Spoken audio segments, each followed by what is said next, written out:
মালকিন, আপনারা তো এক্ষুনি চলে আসবেন, সোনাইকে আমার কাছে রেখে যান না। ঠিক আছে গঙ্গা, সোনাইকে একদম কাঁদাবি না আর ঘর ছেড়ে কোথাও যাবি না। ঠিক আছে মালকিন। আমার সোনা, আমাকে দুটো ভিক্ষা দেবে? দিচ্ছি, দাঁড়াও। সোনাই, তুমি এখানে একটু শুয়ে থাকো, আমি এক্ষুনি আসছি। এই নাও। ভিখারিটা কোথায় গেল?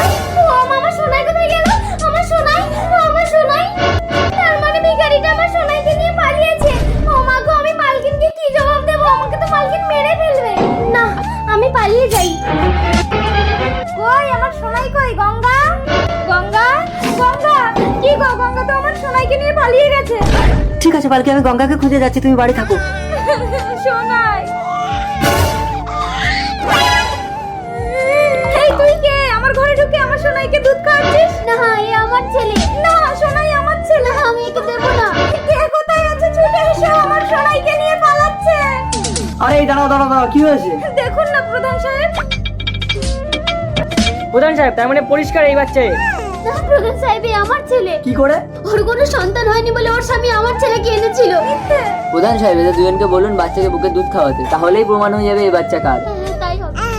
প্রধান সাহেব, আপনি হয়তো জানেন না, সব মায়ের বুকের দুধ হয় না। এই মাথা মোটা দল, তোরা চুপ কর, দেখি বাচ্চাটা আমার কাছে দাও তো।